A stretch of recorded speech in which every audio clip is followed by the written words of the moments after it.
Messieurs, c'est pour moi un très grand honneur donc, de présenter Rémi Pech, mais je crois qu'on ne présente pas Rémi Pech, surtout ici à Montpellier, je crois que vous le connaissez tous. Ancien patron, ancien directeur, président de l'université Jean Jaurès, et je crois que c'est grâce à lui que l'université du Mirail est devenue l'université Jean Jaurès. Je pense que ça fait partie du sujet et qu'il nous en parlera tout à l'heure. Donc vous le connaissez, vous connaissez ses spécialités, la viticulture, notamment, c'est un des axes majeurs de sa recherche, les hommes politiques de gauche en général, et Jean Jaurès, qui est ici derrière, dont il nous parlera longuement, bien entendu. Donc je crois que le plus simple, c'est de lui passer la parole. Et je dirais en conclusion, je crois qu'on sera tous d'accord pour dire qu'on a tous quelque chose de Rémi en nous. Merci. À toi, maestro. Merci, Christian, et merci de m'avoir invité devant un auditoire qui est, je crois, suffisant et surtout constitué de beaucoup d'amis que je remercie et ça me touche énormément. Je suis toujours content de venir à Montpellier qui a été longtemps ma capitale de région et puis qui a été un des lieux importants pour moi dans ma formation et aussi dans les rencontres que j'ai pu y faire de tous ordres. Donc je suis content d'être là. C'est une suite, puisque nous avons réalisé ensemble avec Christian l'histoire de Montpellier et beaucoup d'autres auteurs.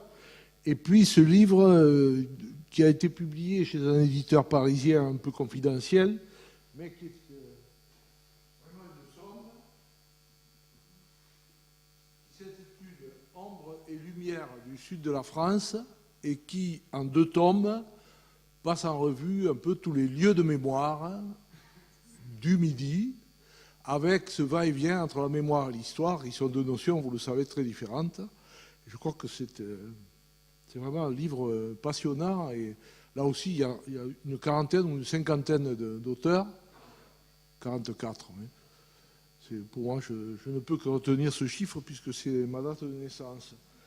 Alors, je suis content aussi d'intervenir à un moment où nous voyons se déployer un phénomène de mémoire et de charisme et de ferveur autour de Johnny Hallyday. Et c'est un phénomène intéressant à observer, qui n'est pas fini et qui rappelle la force d'une personnalité, la façon dont elle peut se façonner un personnage et imprimer dans l'esprit, dans le cœur de beaucoup de gens, une impression, une conviction qui, évidemment, au moment de sa disparition, se manifeste. Alors, je vais commencer par vous lire un texte qui a été rédigé, en tout cas, peut-être pas sur le vif, mais avec des souvenirs très forts. Ce texte est de Romain Rolland. Romain Rolland, auteur important et observateur aussi, auteur de théâtre, auteur de romans, grand pacifiste, militant. Son livre Au-dessus de la mêlée en 1914 a été très diffusé et très sujet à beaucoup de polémiques lorsqu'il a été publié. Un petit chapitre concerne d'ailleurs Jaurès et est un éloge magnifique de Jaurès. Et là, il évoque des souvenirs de spectateurs de la Chambre des députés en 1898. Et on peut relier évidemment le texte de Rolland aux caricatures d'Éloi Vincent qui représente Jaurès, je dirais, en action, un orateur en action. Tout autre était Jaurès, large, fort, vulgaire d'aspect et de façon, rouge et barbu, les traits larges et charnus, négligé dans sa mise, jovial et rayonnant du plaisir de lutter. Il gravissait d'un pas lourd et pressé les marches de la tribune et commençait par s'ingurgiter un grand verre de vin rouge. À l'époque, on pouvait boire du vin rouge à la Chambre. C'est plus possible. Sa voix avait un timbre éclatant, trop élevé jusqu'à l'aigu, fatigant. Il aurait pu en diminuer de moitié le volume sans cesser d'être entendu des derniers rangs des tribunes. Mais on sentait que c'était pour lui une allégresse de la donner dans son plein. Il la tenait sans fatigue à ce haut diapason pendant tout son discours. Dura-t-il 1h30 à 2 heures? Il l'abreuvait, vers après vers. Il avait un très fort accent du Midi, non pas celui chantant et rigolo de Marseille, mais le lourd accent méridional et montagnard tout ensemble du Tarn. Ses intonations tenaient parfois du prêche. Quand il débutait, c'était vraiment le ton d'un sermon monotone, avec la montée de la voix vers le milieu de la phrase et la retombée sur les finales. Constamment, il déviait du sujet vers les développements oratoires. Et il se complaisait à certaines images de panthéisme matérialiste, la mort, la terre, où notre chair se fond. Mais il avait un calme, une maîtrise de soi qui s'imposait. Point de notes écrites, et aucune interruption n'était capable de troubler le déroulement de sa pensée. Bien au contraire, toute interruption lui fournissait un élément nouveau, l'excitait et le renouvelait. Dès qu'il s'enflammait ou s'irritait, en parfaite conscience, les périodes prenaient une ampleur énorme, elles roulaient comme un boulet rouge. Un mot jaillissait, enflammé, inattendu, qui clouait dans sa pensée, dans les esprits les plus hostiles. Dans la riposte à un adversaire, il jouait avec lui comme un gros chat avec une souris. Il le caressait, il le faisait sauter à gauche, à droite, sous les rires de l'auditoire. Et au dernier mot, il lui assénait un lourd et sec coup de patte, il l'assommait. Au reste, point méchant, alors même qu'il menaçait des représailles prochaines. Le type des Danton, et Roland a écrit beaucoup sur Danton, large, puissant, joviaux, généreux et politique. Personnellement, ils tendraient la main à leurs adversaires abattus, mais pour le triomphe de leur cause, ils sont prêts à tout et ils plastronnent.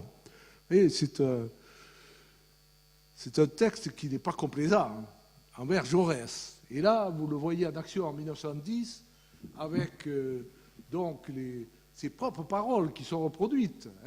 Et notamment dans le coin, là-haut, la fameuse apostrophe à Aristide Briand, président du Conseil, qui était en train de réprimer très durement les grèves de postiers et de cheminots, alors que 15 ans auparavant, il avait prôné la grève générale, même dans des brochures diffusées. Et son discours, le discours de Jaurès, se terminait par « J'ai le droit de vous dire, pas cela ou pas vous ». C'est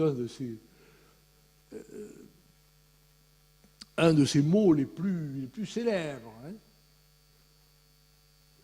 Les attitudes sont très bien rendues, je crois. Bon, alors je voulais commencer un peu là-dessus. Mais, bien sûr,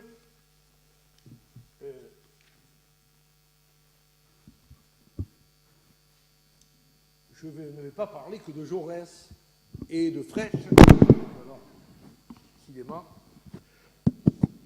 Je ne vais pas parler que de Jaurès et de Frêche, que vous attendez évidemment. Vous m'attendez un petit peu là-dessus. Nous avons pris quelques exemples. Ensemble, nous avons choisi pour le chapitre sur les orateurs. Et vous avez vu que dans son texte, Romain Rolland relève des traits un peu ethnotypiques, je dirais, des gens du Midi. Il parle de l'allure, il parle de l'accent, d'une façon un peu ironique, mais en même temps, il est séduit, bien sûr, par la stature de Jaurès, qui était un peu son archicube, comme on dit, à l'école normale supérieure, puisque Jaurès est de la promotion 78 et Romain Rolland 80, je crois. Ils avaient 2-3 ans d'écart, 1859-1862. Alors, l'échantillon, on a retenu 16 orateurs qui concernent essentiellement le 19e siècle et la première moitié du 20e, le dernier étant Georges Frêche, et je crois que pour les Montpelliérains, c'est évidemment très important.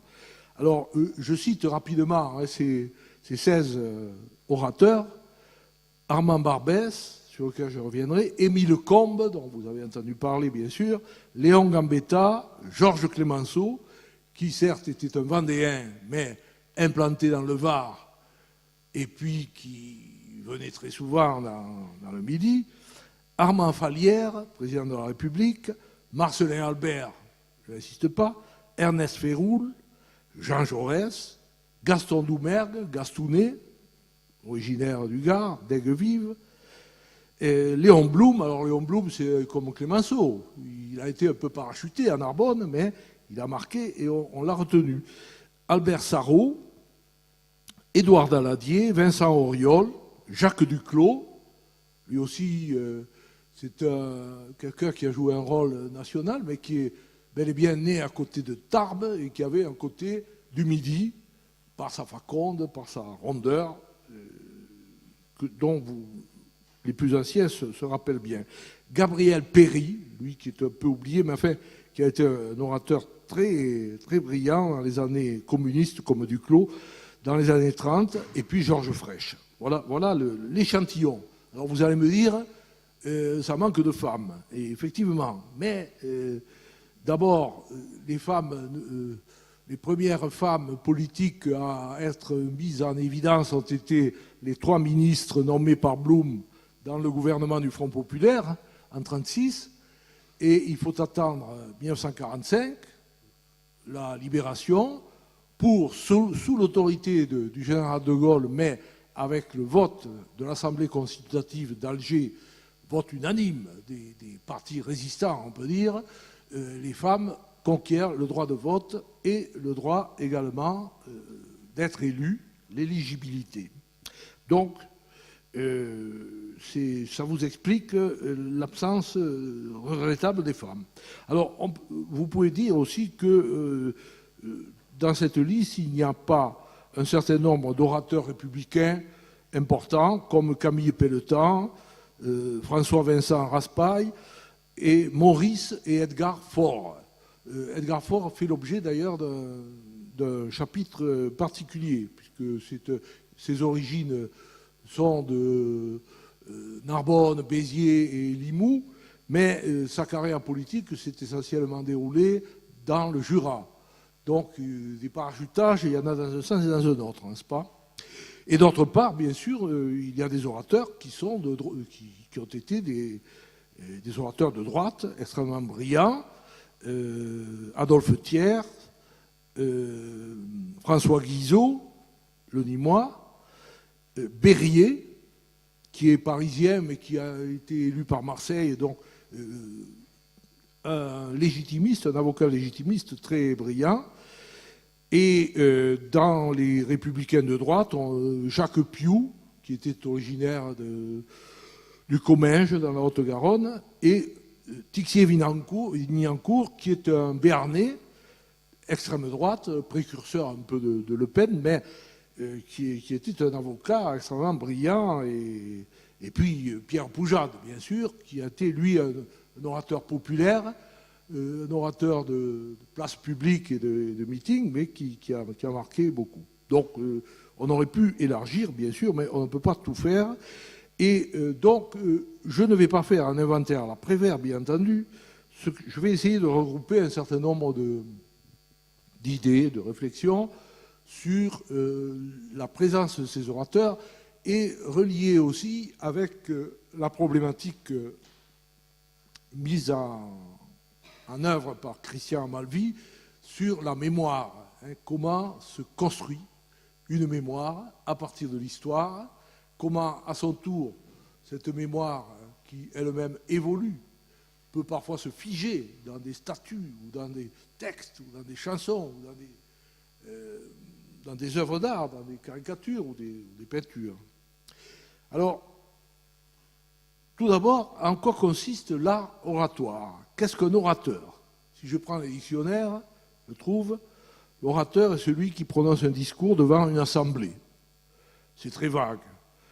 Ou homme, il n'y a pas femme, homme qui a le talent de la parole. L'assemblée peut être la Chambre des députés ou le Sénat, peut-être une académie.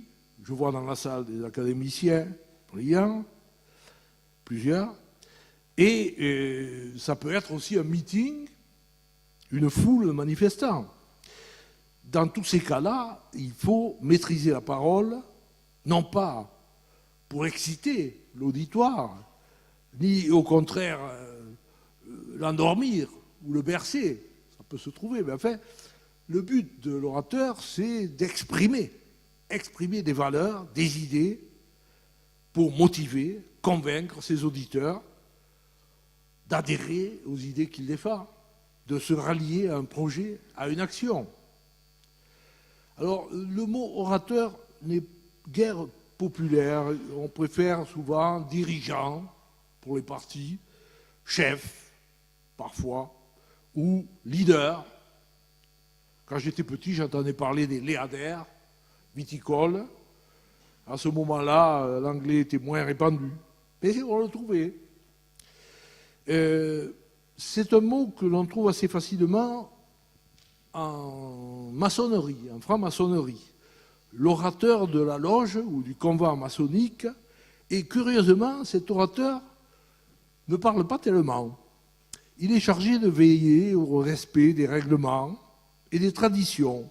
Il est garant de la régularité des travaux, il donne ses conclusions sur ceux-ci et peut parler au nom de la loge maçonnique. Il présente les conclusions d'une tenue et prononce des allocutions de bienvenue aux récipiendaires des grades. Cette définition souligne bien le rôle collectif de l'orateur, celui d'un passeur de parole et passeur d'idées.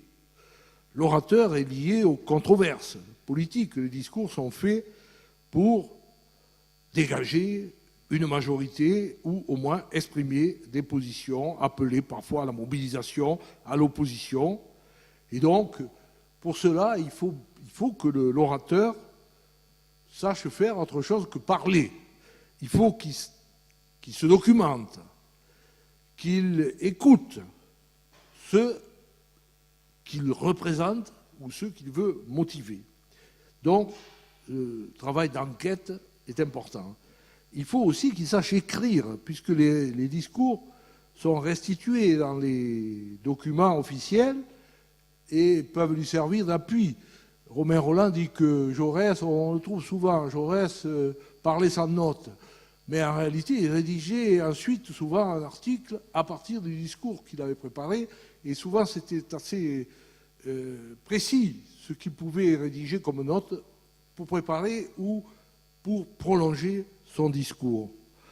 Et donc, nous verrons ensuite les différentes pratiques suivant le métier des orateurs. Bien sûr, il faut qu'ils sachent parler. Donc, ce sont des problèmes de volume. Et vous avez vu comment Rolland était attentif au phrasé, à la montée de la phrase, la descente, le ton du sermon monotone, etc. La diction, l'accent. Il y a des cas, par exemple, Léon Blum. Moi, j'ai eu pas mal de témoignages, y compris dans mon village, puisque j'ai eu le privilège de naître dans la circonscription où Blum a été élu 3 fois, hein, en 29, 32 et 36. Et mon grand-père ne votait pas pour Blum, il votait radical. Enfin, le grand-père que j'ai connu, l'autre, était décédé. Et il me disait, et je l'ai vérifié ensuite par des films ou des enregistrements que j'ai écoutés, que Blum avait une voix assez faible, assez fluette. Mais la force de Blum en tant qu'orateur, c'était de développer des arguments et de se faire écouter. Et mon grand-père avait retenu beaucoup du discours de Blum, notamment sur les coopératives. C'est pourquoi, d'ailleurs, il a été motivé pour fonder la coopérative de mon village, qui aujourd'hui a été détruite, d'ailleurs, ce qui m'a beaucoup chagriné. Alors, donc, au-delà de toutes ces qualités de l'orateur, il y a bien sûr la présence physique, ce qu'on appelle aujourd'hui le look. Alors, vous avez vu le look de Jaurès, d'après Rolland, c'était pas un look extrêmement élégant, mais il y avait cette espèce de force presque animale chez Jaurès qui transparaît dans les caricatures des lois Vincent. Et nous verrons tout à l'heure une photo qui évoque certaines attitudes que nous avons ici en caricature. Et ce qu'on appelle aussi le charisme. Personne ne sait ce que ça veut dire au juste, mais ça existe. Hein, et on les retrouve par un certain nombre d'images. Alors, je vais vous présenter quelques images in situ. Alors celle-là s'impose ici à Montpellier, puisque c'est l'esplanade, avec la foule des 500 000 ou 600 000 manifestants du 9 juin 1907, avec Marcellin Albert, qui est, bien sûr, à la tribune. Auparavant, d'ailleurs, on l'avait fait monter dans un arbre. Ça ne le gênait pas, parce qu'il avait commencé comme ça. C'est pourquoi on l'appelait Loup Cigale. Hein, peut-être aussi parce qu'il était insouciant dans ses premières actions. Et donc, Marcellin est en train de prendre la parole à l'esplanade. Alors, ensuite, le voilà aussi à Perpignan. Alors là, c'est devant le monument aux morts de la guerre de 70, qui était sur le trajet. Et on voit que la ville était pavoisée. Et donc, ces manifestations viticoles, avant de déboucher sur les tragédies que vous connaissez, étaient parfaitement pacifiques et avaient presque un caractère officiel, puisque la ville était pavoisée. Ici, voilà le lieutenant, mais qui était en fait le rival de Marcellin, Ernest Féroul. Et vous allez voir plus loin que cette photo a servi de modèle un peu pour sa statue. C'est à Nîmes, le 3 juin 1907. On voit que Marcellin est un peu effacé là par Féroul. Hein. Il est un peu dans son coin avec son chapeau Kronstadt. Et c'est Féroul qui tient la vedette. Ce qui est assez... Donc la foule estivale avec les canotiers est au pied. La tribune est tendue de rouge, alors qu'elle était souvent tendue de tricolore, bien sûr. Mais Nîmes avait une municipalité socialiste et avait tenu à tendre la tribune de rouge. On remarque une façon un peu étonnante la présence d'une femme sur la tribune, mais je ne sais pas si c'était une familière de Féroul ou je ne sais pas. Alors là, nous tombons dans des photos extrêmement connues. La photo de Branger dans l'illustration, qui a servi, qui a été, je dirais, déclinée dans beaucoup d'affiches avec Jaurès sous le drapeau rouge et avec quand même le bonnet phrygien qui rappelle la République, ici, avec son petit chapeau melon, son écharpe tricolore, en train de haranguer une foule de 100 000 personnes. Alors, évidemment, on se demande toujours comment c'était diffusé, comment c'était répété, avec aucun moyen, il n'y avait pas de micro, et on se demande, ou si les gens simplement étaient là et regardaient l'orateur avec plus ou moins de ferveur. Il s'agissait à ce moment-là de la fameuse loi de 3 ans, portant le service militaire de 2 ans à 3 ans, qui a occasionné des polémiques extrêmement fortes à l'époque. Et voilà encore des photos du meeting du Pré-Saint-Gervais en mai 1913. Là aussi, c'est des attitudes extrêmement fortes du grand orateur socialiste. Alors voilà la photo encore en 1913, qui a été prise, je crois, d'une façon un peu sournoise, un peu clandestine, par un député, Jules-Louis Breton. Et on voit, on peut comparer avec les caricatures que je vous ai montrées, on voit Jaurès qui se penche en avant, en ouvrant les mains, en développant son discours. Hein. Et la chambre était archi-comble, comme vous pouvez le constater. Ça, c'est le côté gauche, dont ceux qui devaient le soutenir. Et voilà une photo de meeting, enfin une photo, non, c'est une œuvre assez célèbre de Manet, du grand impressionniste Manet, qui représente Clémenceau. C'est pas Manet. Bon, tu as raison de me reprendre. Je croyais que c'était Manet. Bon, en tout cas, c'est sûr que c'est Clémenceau. Et la date est de 1883 ou 84. Clémenceau, à ce moment-là, lui aussi, était devant des écharpes tendues de rouge. Et c'est un meeting électoral, donc devant des militants, si vous voulez. Et on voit là aussi une attitude, quelqu'un qui est qui a beaucoup d'autorité dans la prise de parole. Hein. Alors, voyons, ces 16 orateurs ont des profils extrêmement divers. On peut constater, tout à l'heure j'ai parlé de la franc-maçonnerie, sur les 16, il y a quand même 8 francs-maçons. C'est un beau score. Daladier, Gambetta, Combes, Féroul, Auriol, Fallières, Doumergue, Sarraut, ça fait 50% de notre échantillon. Ce n'étaient pas des maçons, peut-être tous très assidus dans leur loge, avec parfois des ruptures, comme ça c'est le cas de Féroul, que je connais assez bien, mais on peut penser quand même que leur pratique maçonnique, qui consiste donc à présenter des exposés que les maçons appellent des planches, a pu les préparer à devenir des orateurs. Alors, on emploie souvent le terme de tribun pour les orateurs. Alors, dans les tribuns, on peut classer, la notion de tribun est une notion qui est issue de l'Antiquité. Ces tribuns, le tribun de la plèbe, n'avait pas de pouvoir. Hein. Le pouvoir, chez les Romains, c'était l'imperium au moment des dictatures, ou César, par exemple, ou l'auctoritas qui venait du Sénat ou des différentes instances. Le tribun avait quand même un rôle officiel, hein. Tribunicia potestas. Il était censé exprimer le sentiment du peuple et protester ou proposer quelque chose. Il parle à la foule, mais il peut aussi intervenir dans une assemblée. Hein. Alors, le cas de Barbès, j'y reviendrai tout à l'heure, et il n'est pas certain que le tribun soit toujours devant des auditoires nombreux et populaires. Il peut parfois se trouver à l'assemblée, il peut aussi se trouver en tête-à-tête avec le pouvoir officiel. C'est le cas de Marcellin Albert face à Clémenceau. Mais enfin, en général, les tribuns puisent leur force dans la foule qui les investit de leur confiance. Ils portent un discours qui est censé émaner de ceux à qui ils s'adressent aussi.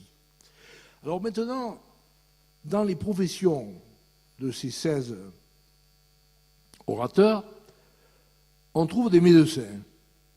On trouve 3 médecins, Féroul, Combes et Clémenceau. Combes et Clémenceau ont d'ailleurs un profil un peu compliqué, puisque Combes était destiné à la prêtrise, vous le savez.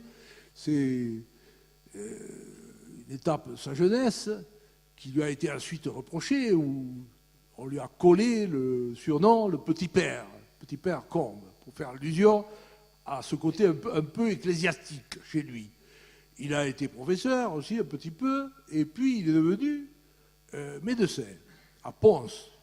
Il a été parachuté un peu, mais un peu au nord de l'Occitanie, à Pons, dans les Charentes. Et Combes était un orateur reconnu même par ses adversaires. Une éloquence un peu sèche, mais efficace. Quant à Clémenceau, il a abandonné la médecine assez vite pour faire du journalisme et évidemment aussi prendre la parole. Je crois que son caractère de médecin a peut-être été recouvert par d'autres aptitudes. Mais les médecins soignent les hommes, ils peuvent soigner aussi, s'attaquer aux maux de la société. Donc, dans leur discours, on trouve des éléments importants de la pratique médicale, le diagnostic de la situation, le remède qui est proposé, et puis le bilan des résultats des soins dispensés. Autre catégorie, les professeurs. Alors là, nous avons 3 professeurs qui tous sont bardés de titres. Jaurès, bien sûr, agrégé, docteur en philosophie. Georges Frêche, agrégé de droit, et également auteur de thèses d'histoire, j'y reviendrai, et Édouard Daladier, le fils du boulanger de Carpentras, autre fils de boulanger, Vincent Auriol, mais lui n'est pas professeur, il est avocat. Daladier a été premier à l'agrégation d'histoire. Et Son prestige a été entamé par les accords de Munich, etc. Mais enfin, il a été un orateur brillant. Les trois professeurs sont des professeurs d'histoire aussi. Enfin, Jaurès de philosophie. Mais il a tellement travaillé sur l'histoire. Il a publié l'histoire de la Révolution française, l'histoire de la guerre de 70, qu'on peut le considérer comme un historien. Je pense que le fait d'être des historiens et des professeurs les place, les conduit à placer leur discours dans une perspective, de faire des appels et des rappels de l'histoire pour expliquer, pour dégager des pistes, pour extrapoler aussi des pistes vers le futur. Jaurès, par exemple, parle souvent de l'Antiquité, de la Révolution française très souvent, des luttes du XIXe siècle et aussi de l'histoire des pays voisins. Tous ces éléments nourrissent ses discours. Frêche, je lui ferai un chapitre spécial ensuite. Je pense qu'on trouve chez ces enseignants le souci d'avoir un discours construit, logique, émaillé d'anecdotes, ne pas lasser son auditoire. Je pense que c'est une vertu ou un aspect du métier d'enseignant qui est important pour devenir un orateur politique. Alors ensuite, nous avons les avocats. Avocats, Gambetta, Vallière, Auriol, et à la rigueur, Blum et Doumergue, qui étaient des magistrats. Blum au Conseil d'État, et Blum c'était aussi un littérateur, un rédacteur de revues littéraires. Mais aussi bien Blum que Doumergue ont plaidé dans des procès. Et le fait de plaider, il désigne les obstacles à leur discours et aussi les soutient à la défense de ceux qui assistent. Et ils préparent ou ils anticipent le verdict qui doit être donné à un moment donné. Je pense que dans la pratique de l'orateur, c'est ainsi que le métier originel peut se manifester. Alors on trouve ça, j'ai fait très peu de citations de discours. Enfin, par exemple, chez Gambetta, le cléricalisme, voilà l'ennemi.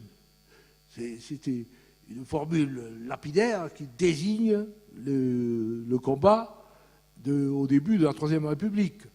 Et il s'adresse toujours à un jury. Le jury, c'est le peuple, à travers ses représentants. Albert Sarraut, discours différent, mais paraphrase de Gambetta, le communisme, voilà l'ennemi, en 1926. Et aussi le sens du choix. Tout à l'heure, Jaurès, qui n'est pas un avocat, mais qui a une surface tellement importante qu'il peut endosser tous les rôles, et il dit à Briand, pas ça ou pas vous. C'est-à-dire, il faut arrêter, quoi. Les mesures que vous faites sont contraires à votre propre nature. Et Gambetta à MacMahon, lorsque le peuple aura fait entendre sa voix souveraine, il faudra se soumettre ou se démettre. Et vous savez que ça, c'est en 1877, après la dissolution de la Chambre des députés par le président MacMahon, la campagne qui a abouti à consolider la République, puisque MacMahon s'est d'abord soumis pendant quelques mois, pendant 2 ans, et puis s'est démis. Alors, autre échantillon, les journalistes. Alors là, nous trouvons quand même un panel assez important. Albert Sarraut, Gabriel Péry, Clémenceau, qui est quand même un grand journaliste, dans la Dépêche, dans la Justice, qui était son journal, et puis dans l'Aurore. Souvenez-vous du titre de la lettre au président de la République d'Émile Zola, qui n'était pas trouvé. Et c'est Clémenceau qui, au marbre, c'est-à-dire au moment d'arrêter la maquette du journal, écrit sur 5 colonnes, en caractère très gras, « J'accuse ». C'est le talent du journaliste, c'est-à-dire qu'il se soucie de l'impact immédiat. Et il y a un va-et-vient entre l'écrit et l'oral, important pour la démarche oratoire. On part du vécu, de l'immédiat, et on l'intègre dans un discours général. Le but, c'est d'opérer la transmission, de mobiliser, et c'est très important. Alors, ensuite, bien sûr, il y a des éléments plus techniques. Gaston Doumergue a été le premier à utiliser la radio pour s'adresser au peuple par-delà l'Assemblée. Ça a été critiqué d'ailleurs. Hein. La radio qu'on appelait à cette époque la TSF, la télégraphie sans fil, c'est la TSF. Bon, donc tous ces orateurs se retrouvent dans la volonté d'emporter l'adhésion. Alors maintenant, je voudrais qu'on réfléchisse à un élément capital pour les orateurs, c'est ce qu'on peut appeler l'incarnation. Et on le trouve chez les orateurs populaires. Alors, Armand Barbès n'a guère eu l'occasion d'exercer son talent d'orateur puisqu'il a été député pendant 9 jours. C'est pas beaucoup. Il a fait quand même un beau discours et je ne peux pas vous le restituer. Je préfère vous présenter un élément important de Barbès. Barbès est d'origine bourgeoise dans l'Aude. Il a été élevé à l'école de Sorèze, dans le Tarn, que beaucoup d'entre vous connaissent. Il est né à la Guadeloupe, puisque sa mère était guadeloupéenne et son père s'était exilé après la Révolution. Il est né en 1809. Et il a été, pendant toute la période de la monarchie, de Juillet, un révolutionnaire très ardent, y compris sur les barricades, très courageux, et il a été d'ailleurs condamné à mort à la suite d'une émeute de 1839, gracié au dernier moment sur intervention de Victor Hugo par Louis-Philippe, malgré l'avis de tous ses ministres, et puis il refait surface au bout de 11 ans de prison. Alors là, je crois qu'il est représenté dans une prison. Il a eu plusieurs prisons, hein, et en particulier le Mont-Saint-Michel, par exemple. Je ne sais pas si c'est bien le Mont-Saint-Michel, enfin, d'autres. Et cela a entraîné dans l'Aude une espèce de popularité. C'était un personnage mythique, Barbès. Alors j'ai eu personnellement la force de ce témoignage sur Barbès. Il est mort en 1870. Et mon souvenir remonte en 1973. 100 ans plus tard, dans son village, à Villallier, à côté de Carcassonne. À la fin du mariage, qui était celui de mon beau-frère, qui avait épousé une fille de Villallier, le père de la mariée est monté sur une chaise et il a chanté la chanson de Barbès. Eh bien, moi, je prends le risque et je vais vous chanter la chanson de Barbès. Arola ben Barbès, cala testo solido, su ben l'abio promes, Paris, la grande obiro, aro pudes tremblar, tutis los royalistos, e buscaldrà d'intrar, cadun dins as guerritos, se ne volet sortir, dansares en musico, e voi direm così, vivo la Repubblico. Lo rei n'aviol pel gris, faguet fader redutos per combattere Paris, e tutto sa truppo se pensette morì, c'ambecet un armado che voglio pas servir, a so chi comandavo, faguet sa demissiu, e partiguet de suito, senza noi dir addio, vivo la Repubblico. Voilà. Alors, je ne vais pas faire une analyse complète du texte, ce serait intéressant. Et ça commence par Barbès, il a la tête solide. Donc ce n'est pas seulement un révolutionnaire à tout craint, il calcule quel est le bon moment pour attaquer les ennemis.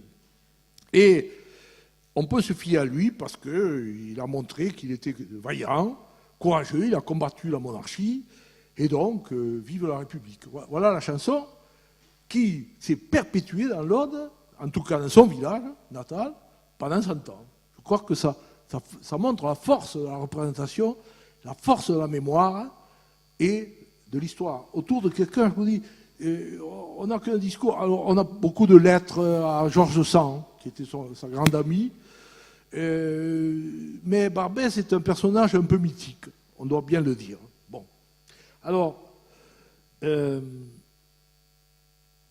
ensuite, deuxième personnage, alors là ça ne va pas vous surprendre, hein, parce que c'est un de mes favoris, c'est Marcellin Albert. Alors là, justement, ce qui est intéressant, vous l'avez vu tout à l'heure à la tribune devant la foule innombrable de l'Esplanade, le 9 juin 1907, et là, il a une attitude un peu, je dirais, officielle, presque très calme, avec son chapeau demi-haut de forme, mais qui le présente un peu comme presque un ministre, en tout cas un interlocuteur politique très important. Et en même temps, bien sûr, il a toujours sa tête de vigneron, sa tête de vigneron d'Argelliès, qui fait qu'on peut s'identifier à lui. Hein. Marcellin Albert avait fait beaucoup de théâtre à Argelliès, où existait un petit théâtre qui se trouve toujours, mais on a restauré le café, puisqu'il a été cafetier à un moment donné, mais pas le théâtre. Alors il est un peu délabré. Et il avait joué Marceau ou Les Enfants de la République, il avait joué Ruy Blas, et souvent il faisait la réplique bon appétit, messieurs, ô ministres intègres, conseillers vertueux, ça allait bien pour critiquer les parlementaires qui ne travaillaient pas assez. Et il avait une culture sur les poèmes, sur les pièces de théâtre, important. Il a joué de cette incarnation pour dégager sa tactique d'abord d'apostropher la commission d'enquête avec les 87 gueux d'Argelliès qui sont allés à pied d'Argelliès à Narbonne, et puis pour organiser les meetings, etc. Et le Rédempteur, finalement, puisqu'on l'a élevé à presque une dimension surhumaine, le Rédempteur de la viticulture, a été évidemment discrédité par son entrevue calamiteuse avec le Tigre. Là aussi, j'aurais pu vous présenter... Il n'y a pas de photo de l'entrevue, mais il y a eu beaucoup de caricatures. Et Marcellin est un peu dépité de cette entrevue, où il a été obligé de se faire prêter 100 francs pour revenir, puisqu'il n'avait pas prévu de revenir, il croyait qu'on allait l'arrêter. Et il a été évidemment discrédité par l'acceptation de ce billet de 100 francs. Hein. Alors, j'ai cherché quand même un peu les discours qu'il pouvait tenir. Alors, au début de chaque meeting, il parlait très peu, 4 ou 5 minutes. Et voilà ce qu'il disait. Que le sang français et gaulois coule dans nos veines et dans un même élan fraternel, écrivons une belle page d'histoire méridionale. Les générations futures viendront s'y retremper pour la défense de leurs droits, de leur indépendance, de leur liberté. Alors c'est presque rien, mais ce qui est important, c'est il psalmodier cette phrase systématiquement à chaque discours. Et donc on trouve finalement à la fois le sentiment national, le sang français et gaulois qui coule dans nos veines, et puis l'histoire méridionale. Donc un grand attachement à la spécificité méridionale. Et alors, autre discours légendaire, sous les murs de Carcassonne, le 26 mai, il évoque, peut-être inspiré par les tours de la cité, la croisade contre les Cathares. Clémenceau n'a pas hésité à comparer, Féroul n'a pas hésité à comparer Clémenceau à Simon de Montfort. En tout cas, Marcellin a dit ceci. Comme au temps des anciennes croisades, comme au temps où les albigeois venaient défendre sous les murs de Carcassonne, leur pays et leur foi. L'armée des vignerons est venue camper aujourd'hui au pied des murs de l'antique capitale du Carcassès, cause aussi noble, cause aussi sainte. Nos ancêtres du XIIIe siècle tombèrent en héros pour la défendre. Vignerons, mes frères, vous serez dignes d'eux.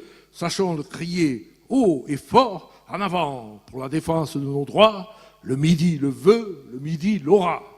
Voilà l'orateur, si vous voulez, de meeting. Et quand même, je trouve que c'est assez fort comme expression. Hein. Donc, il y a cette incarnation qui intervient et qui est très importante. Alors, j'aurais pu, évidemment, évoquer d'autres orateurs. Voilà Gambetta. Alors, Gambetta, ça, c'est la statue de Cahors. Hein. Là, il n'est pas vraiment un orateur. Hein. Il est plutôt un chef de guerre, tout en ayant un manteau civil, évidemment. Mais il y a un canon, et c'est l'époque du gouvernement de la Défense nationale, en 1870, qui est souligné à Cahors, où il est très vénéré. Et voilà la statue de Bordeaux. Je crois que Christian a présenté la semaine dernière la place Gambetta, en montrant l'évolution. Et là non plus, il n'est pas vraiment un orateur. Il a les bras croisés, il regarde, il considère la situation de la République. Alors, l'orateur ne peut pas se contenter d'incarner. Il faut qu'il argumente. Il doit argumenter. Et on trouve dans l'argumentation, enfin dans les discours, plusieurs éléments. On trouve parfois de l'humour. Par exemple, la fameuse réplique qui a été reproduite au journal officiel entre Jaurès et Clémenceau.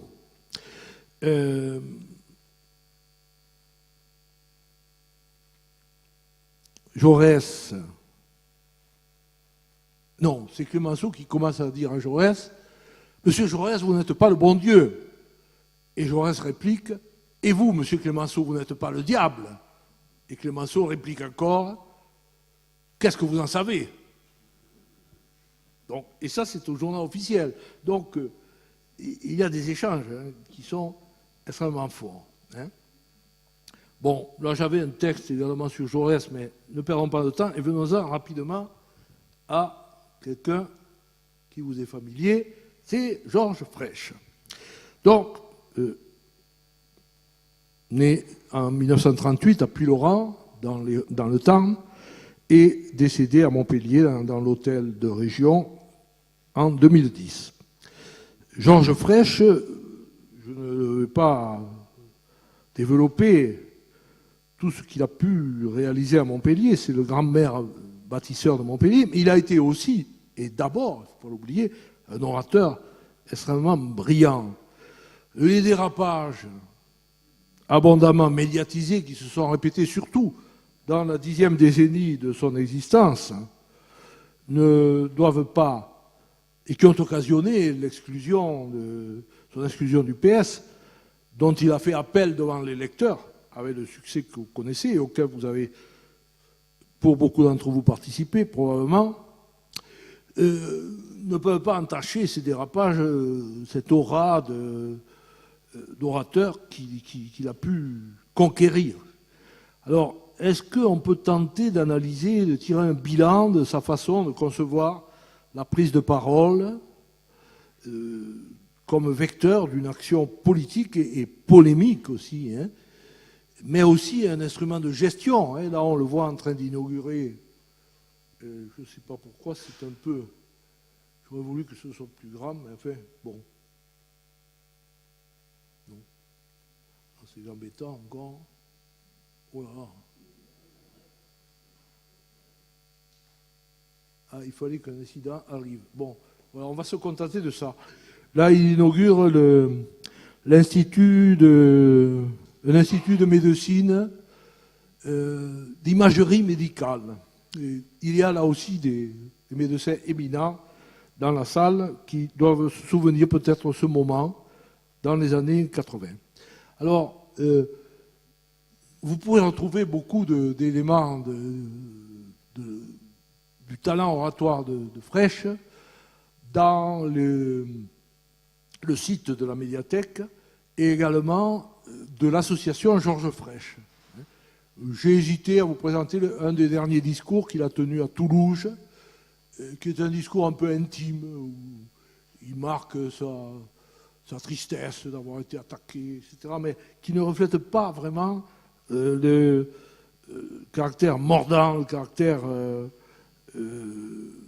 incisif de son talent oratoire. Alors, quels sont les éléments de sa force comme orateur? Georges Frêche est un professeur. Il enseigne à Montpellier depuis 1970 et ses cours favoris qu'il a tenus de bout en bout, profitant de la possibilité pour un parlementaire de continuer à exercer son métier d'universitaire. Et ceci, je crois, aujourd'hui, ça a pratiquement disparu. Et c'est peut-être dommage, parce qu'il y avait ce va-et-vient entre le métier et le mandat, qui était peut-être bon. Frêche a continué d'exercer jusqu'en 2006, je crois. Et il a fait beaucoup de cours d'histoire économique et d'histoire de la pensée politique, ce qui le conduisait à parler énormément de tous les penseurs politiques, depuis Platon et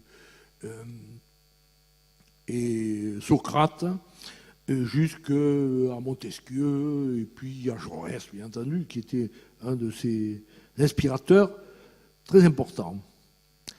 Il a formé nombre d'étudiants dans ses cours en amphi, très souvent, et dans ses cours, il a fait passer, et aussi dans ses discours, qui étaient souvent assez longs, à la fois toutes ses connaissances encyclopédiques et des éléments vécus ou qu'il pouvait observer. Je pense que cette passion de transmettre, inhérente à sa fonction de professeur, est importante. Alors maintenant, deuxième point, Georges Frêche a été un expert. Il ne faut pas oublier qu'il a commencé par faire l'école des hautes études commerciales, HEC, à Paris, et qu'il était très compétent en matière économique. Il était capable de vendre Montpellier par des slogans qui ont porté. Montpellier, le premier slogan, ça a été Montpellier l'entreprenante, enfin celui qui a accompagné sa première élection en 1977. Puis Montpellier la surdouée, c'est l'élection suivante, en 1983, où on voyait bien qu'il voulait s'appuyer à la fois sur l'université et les initiatives qui pouvaient découler du savoir universitaire. Et puis l'harmonie, alors là c'est la troisième élection, Montpellier l'harmonieuse, en 1989. Donc vous voyez, uniquement à travers les slogans, on peut repérer cette qualité d'expert. Alors ensuite, c'est un juriste, il est agrégé de droit, option droit romain, il peut défendre, polémiquer, Montpellier a besoin d'être défendu. La viticulture, on le voit accompagner les manifestations en 1976, et puis sa position de capitale régionale, avec tous les conflits qu'il a pu avoir à la fois avec Paris et dans son propre parti, avec les instances nationales du Parti socialiste, et aussi au sein de la Fédération de l'Hérault, avec la partie plus rurale qui s'exprimait au Conseil général, que ce soit d'abord avec Ben, mais pas tellement, c'est surtout avec Gérard Saumade qu'il a eu des périodes de convergence et d'alliance, et puis des périodes de rupture qui sont allées jusqu'à les opposer directement, frontalement, l'un contre l'autre, n'est-ce pas? Donc, cette étiquette, cette vertu de juriste, c'est important. Alors ensuite, il est un historien. C'est une expertise particulière.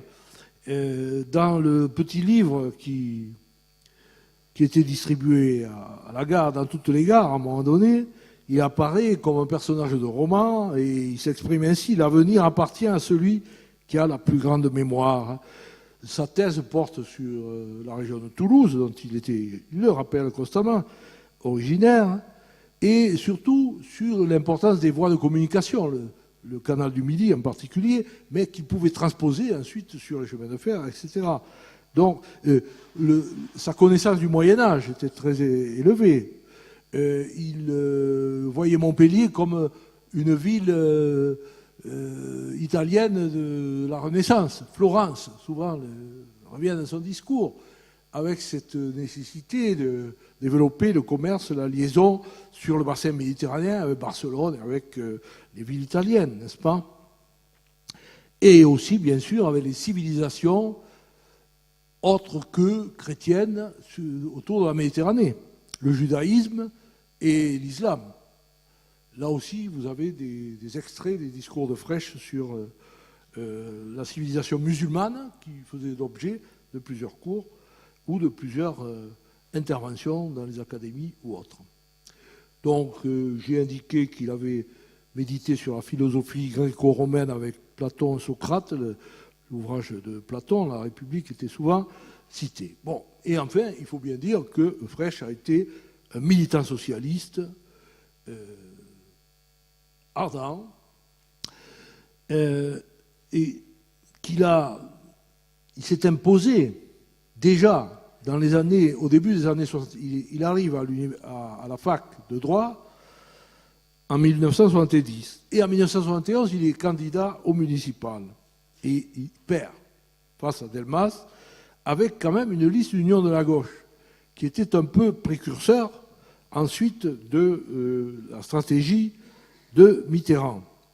Et là, c'est intéressant de voir comment il s'est imposé, alors qu'il était très peu connu, et qu'il avait au sein même du parti socialiste, qui était à ce moment-là à la fois restreint par l'évolution générale qui avait sapé le socialisme SFIO de Guy Mollet, par exemple, avec la guerre d'Algérie et l'accession de De Gaulle, qui avait eu besoin de Guy Mollet et de la SFIO, mais qui ensuite avait rompu.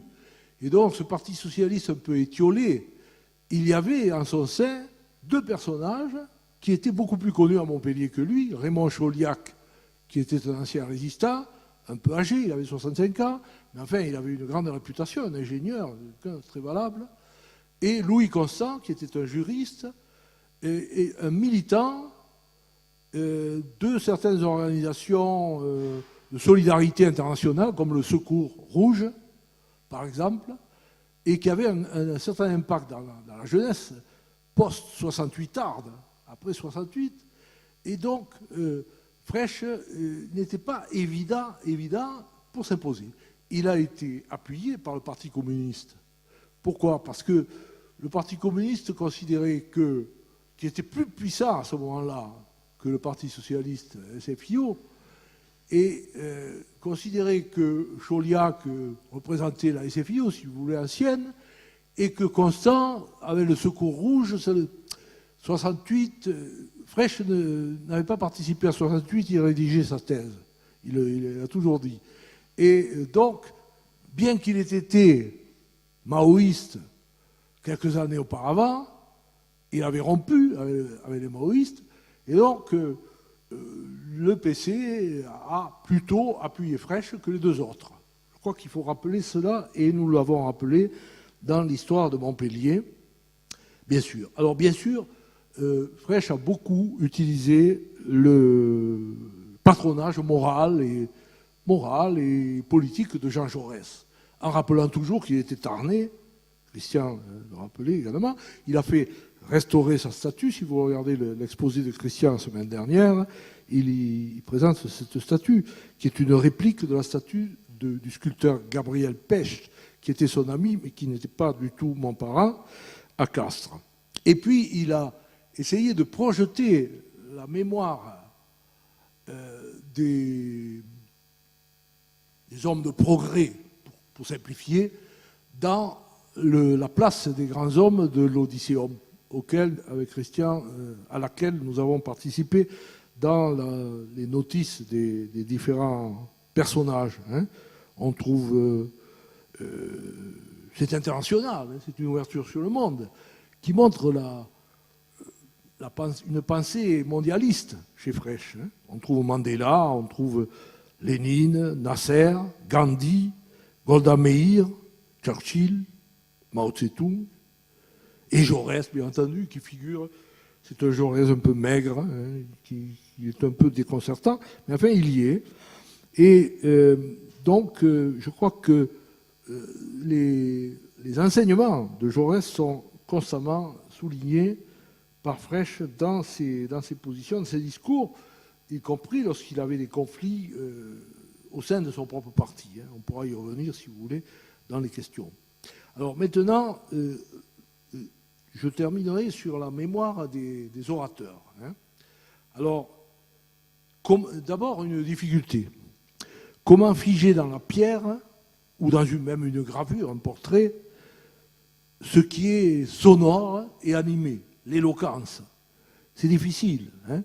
Vous avez vu que Gambetta est traité un peu un homme d'État, un homme de guerre à Cahors, un homme d'État à Bordeaux. À Narbonne, il y avait une statue qui a été détruite où il apparaît un peu plus en orateur. Mais enfin, là, je n'ai pas pu la présenter.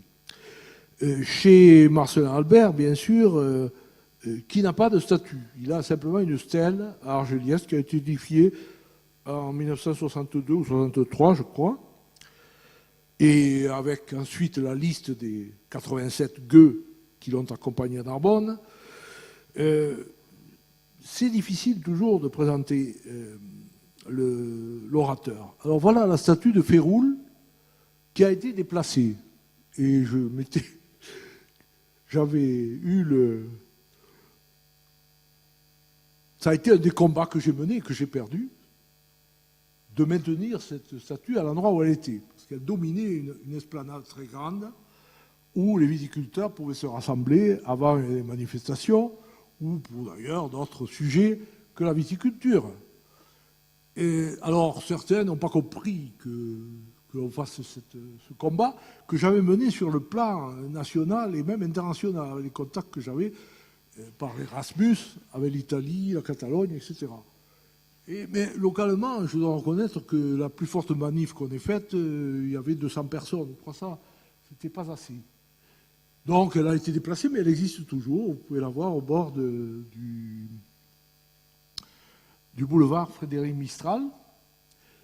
Elle a été inaugurée en 1933, c'est-à-dire à l'époque où Blum était député et où le Parti socialiste subissait une dissidence de droite. Je ne veux pas faire de comparaison avec la situation actuelle. Enfin, il y a eu sortie du Parti socialiste de ceux qui voulaient participer au gouvernement, des radicaux. Alors que Blum disait, c'est pas mûr, nous sommes un parti d'opposition, il faut se renforcer avant de pouvoir arriver au pouvoir, ce qui est arrivé d'ailleurs très rapidement ensuite avec le Front populaire. Et en même temps, la CGV, que Féroul avait fondée, a participé puissamment aux collectes qui ont financé ce très beau monument. Où, donc, ce qui a servi de modèle, à n'en pas douter, dans cette statue qui est de Villeneuve, qui a été refaite par le même Villeneuve après la guerre, parce qu'elle avait été détruite sous l'occupation, enfin, par la saisie de la statue de bronze pour être la récupération des métaux de Vichy, et non pas des nazis. Enfin, ça a servi peut-être aux nazis, mais c'est Vichy. Et le maire, le président de la délégation spéciale nommé par Vichy, a essayé de s'opposer. Nous avons les courriers, mais en vain. Et puis on l'a replacé. Et quand même, le socle est resté. Alors je crois que ce qui est intéressant, c'est à la fois le texte à Féroul, ceux du Midi. Donc, il incarne le Midi au-delà de sa qualité de socialiste, si vous voulez. Même si les discours qui ont été prononcés autour de la statue en 1933 le tirent plutôt du côté socialiste. qui était le sien, originellement. Alors ensuite, vous avez le blason de toutes les villes où ont eu lieu les meetings. Oh, vous reconnaîtrez Montpellier, sans doute. Je ne sais pas si je peux le faire avec le...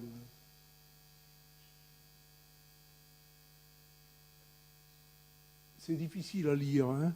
Ça, c'est Béziers, Carcassonne. Je ne sais pas. Enfin, Montpellier doit y être. Et il y a 7 aussi où il n'y a eu aucun meeting. À Féroulx du Midi.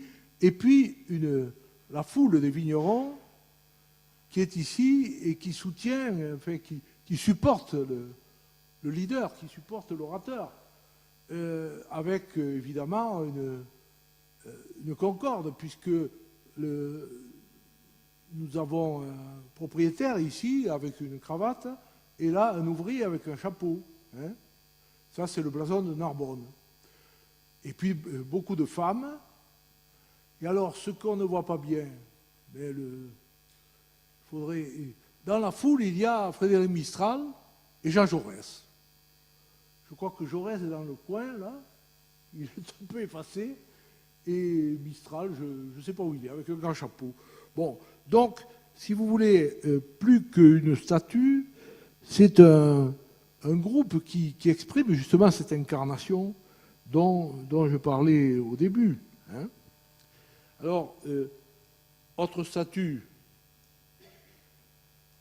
mais c'est la statue de Jaurès à Carmaux, mais elle est escamotée. La voilà. Bon. Alors, cette statue a toute une histoire, puisque elle a été inaugurée assez tôt, en 1923. Je crois que Édouard Herriot, qui s'apprêtait à arriver au pouvoir avec le cartel des gauches, était présent, également les leaders socialistes de l'époque, Blum, Paul Faure, etc. Alors là aussi, Jaurès est en position d'orateur. L'auteur, c'est Gabriel Pech, c'est le même que celui qui a sculpté la statue que vous avez ici à Montpellier, place Jean Jaurès. Et il y a 4 personnages qui sont un mineur avec le pic, un verrier, puisqu'il y avait des verreries à Carmaux, il souffle le verre, et un paysan, on ne le voit pas, il est derrière. Et puis il y a un gamin aussi qui symbolise la jeunesse. Alors je vous disais que cette statue a eu une histoire un peu compliquée, puisqu'elle a été pulvérisée par un attentat en 1981, après l'élection de François Mitterrand. Certains ont pensé que c'était... On n'a pas trouvé les auteurs, vraisemblablement des mouvances d'extrême gauche plutôt que d'extrême droite. Mais c'est assez mystérieux. Alors, aussitôt, à Carmaux, s'est déclenché un tollé, enfin un mouvement extraordinaire. C'est pas possible de supprimer la statue de Jaurès. Il faut la refaire à l'identique. Mais c'est ça qui a fait une polémique, parce que à ce moment-là, la Société des études jaurésiennes, à laquelle je me flatte d'appartenir, qui était à ce moment-là présidée par Madeleine Rebériou, voulait faire une statue différente, une statue plus moderne, évoquant Jaurès actuel, si vous voulez, du moment, et non pas refaire à l'identique. Et donc il y a eu toute une polémique un peu étouffée, en coulisses, entre la municipalité de Carmaux et les habitants de Carmaux, qui ont aussitôt déboursé, ils se sont cotisés pour refaire exactement la même statue, qui a été refaite comme ça. Et je crois qu'ils ont bien fait, finalement. Ils ont bien fait. On peut toujours faire une statue plus stylisée à côté, ou à un autre endroit. Voilà, alors donc, si vous voulez, je clôt sur l'incarnation ou la pétrification de l'orateur qui est là et qui, bien sûr, travaille sur la mémoire et sur l'histoire, puisque vous le voyez à travers cet exemple. la permanence d'une statue est fragile. Elle peut être détruite, elle peut être, celle de Féroul aussi, elle a été déplacée.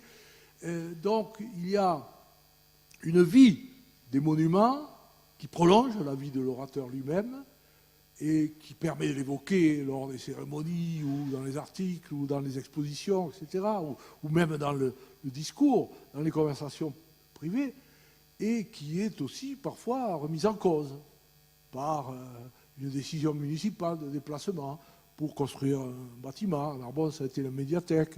À d'autres endroits, à Lavelanet, ça a été un parking. Et Jaurès a été relégué à la mairie qui est un peu dans un faubourg de Lavelanet. Donc, si vous voulez, le problème de l'histoire de la mémoire est toujours vivant, est toujours en chantier, est toujours remis en question et mérite attention. Je pense que c'est un des sujets aujourd'hui qui est présent dans les travaux des historiens, qui est même de grands historiens comme Maurice Agulon ont tracé beaucoup de pistes là-dessus, en infléchissant un peu leur propre recherche. Et aujourd'hui, c'est un domaine qui est toujours à l'œuvre. C'est pourquoi je crois que nous avons bien fait de faire une œuvre collective autour de ces questions de mémoire et d'histoire. Je vous remercie de votre grande attention.